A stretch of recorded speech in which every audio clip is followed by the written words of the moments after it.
Arjun was not a man of grand entrances.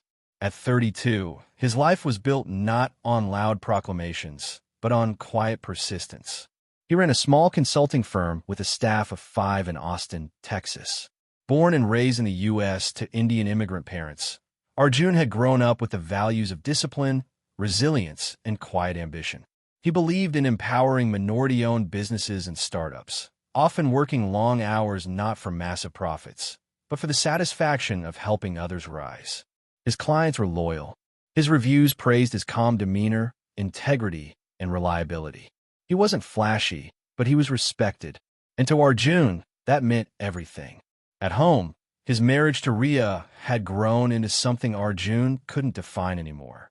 Rhea was Korean-American, elegant, and sharp, with a background in PR and a hunger for social status.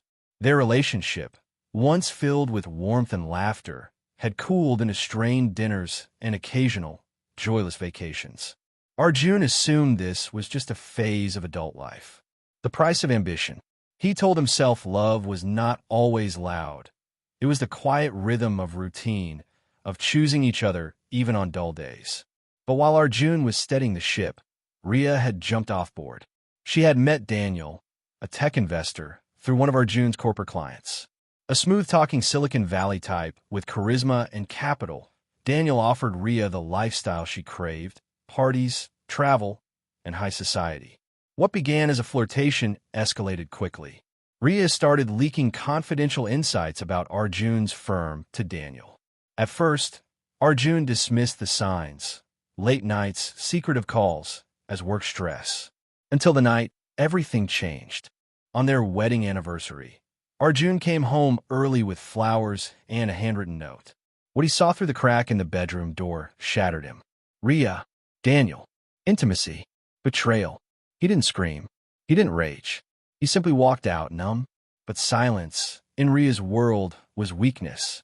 The next day, she filed for divorce and launched a PR campaign painting Arjun as emotionally abusive and mentally unstable. With Daniel's legal support, she accused Arjun of sabotaging clients, misusing funds, and behaving erratically. In days, Arjun's consulting firm collapsed. Clients withdrew. His business bank accounts were frozen. Local media began whispering his name in association with scandal. His parents, deeply traditional and conscious of their standing in the Indian American community, distanced themselves. "Maybe it's better if you lay low," his father said on the phone. "Let blow over." He was alone. Arjun moved into a cramped studio above a laundromat in East Austin. Gone were the polished hardwood floors, the shared wine rack, and the espresso machine. Now, his nights were filled with cheap whiskey, silence, and reruns on an old TV. He spent weeks drifting, head heavy, stomach empty. One evening, he saw a limping dog at the edge of a busy street, bleeding, hurt. Without thinking, Arjun ran into traffic, scooped it up, and carried it to his place. He fed it, cleaned the wound, and named it Karma. That dog never left him. Something changed. Arjun began waking up early again. He stopped drinking, started walking Karma. One morning, he saw a flyer for a community tutoring center. They needed volunteers. He signed up. It was there he met Claire. Claire Thompson was a high school history teacher. Down to earth, witty, a white woman with roots in small-town Missouri. She was everything Rhea wasn't: modest, sincere, and content with simplicity. They started talking over shared coffee and lesson plans. Claire never asked about his past. Instead, she focused on his present, who he was with the kids, the jokes he cracked, the way Karma followed him like a shadow. Arjun opened up slowly. When he finally told her everything, Claire didn't flinch. She just held his hand and said, "You can either be what happened to you or what you choose next." And so he chose. With Claire's encouragement, Arjun restarted his consultancy, but this time for immigrant families and underserved entrepreneurs. No suits, no office, just heart. He called it Rooted Solutions. By 36, he had rebuilt his life. Modestly, but meaningfully. He and Claire married in a small ceremony in a park, surrounded by kids from the center, community members, and Karma, who proudly walked down the aisle. At 38, Arjun was a father of 2, a boy named Aman and a girl named Layla. His firm was thriving. He had built a name not in the corporate elite, but in kitchens, garages, and food trucks. One day, he got a message from Ria. She wanted to meet. Just talk. Out of respect for closure, he agreed. They met at a cafe. Ria was different, thinner, weary-eyed. She confessed she'd made mistakes. Daniel had left. She had nothing. She apologized. Arjun listened. He wished her peace. Then he went home, where Claire was cooking stew and Aman was building towers on the floor. He had lost everything and found everything that truly mattered. Because sometimes what looks like an ending is only the first flame of Phoenix. But the journey wasn't truly over, not for Arjun. At 39, Arjun received an invitation to speak at a local entrepreneurship summit in Austin. He hesitated. It had been years since he'd spoken publicly. The wounds from his past defamation had not entirely healed. But Claire urged him to do it.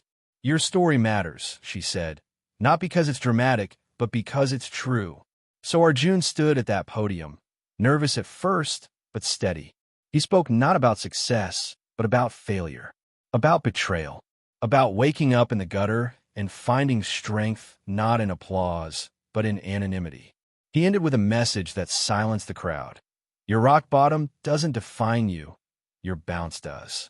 The video went viral, not because of production, not because of fame, but because it was raw, real, relatable. In the months that followed, Rooted Solutions was flooded with calls from struggling entrepreneurs. Refugees, single mothers, veterans, ex-convicts, people who'd been shut out of the startup dream. Arjun hired a bigger team, built training centers, partnered with schools. He created a mentorship model where every successful client had to mentor one new applicant, a chain of upliftment. Meanwhile, life at home grew richer. Claire's parents adored Arjun, and Arjun, once skeptical, found a second family in them. They often joked over barbecues about how an Indian Texan and a Missouri schoolteacher made such a seamless team. Aman and Layla grew up hearing bedtime stories about karma, the brave dog, and tales of resilience. But life, as it always does, threw another test. At 41, Arjun was diagnosed with an autoimmune disorder that threatened to slow him down. It wasn't fatal, but the fatigue and flare-ups were intense. He had to delegate more, rest more. He struggled with identity. Was he still a fighter if he couldn't keep going full speed? Claire reminded him, once again, you're not a machine, Arjun. You're a man, and your strength is in your soul, not your schedule. So he pivoted. He became a writer. He penned his memoir, Ashes and Phoenix. It became a bestseller, not because it was polished, but because it was honest. In the final chapter, he wrote, if you're reading this at your lowest, know this, I've been there. Flat on the floor, eyes burning, dreams shattered, and yet I'm here. And if I can rise, so can you. Not despite your pain, but because of it. The book was translated into 6 languages. A docuseries was made.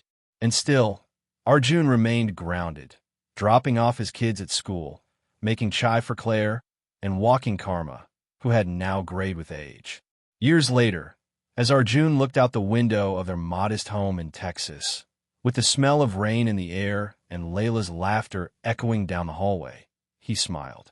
From the ashes, he had risen, not as the man he was, but as the man he chose to become. And that was his untold story. Subscribe now and never miss out.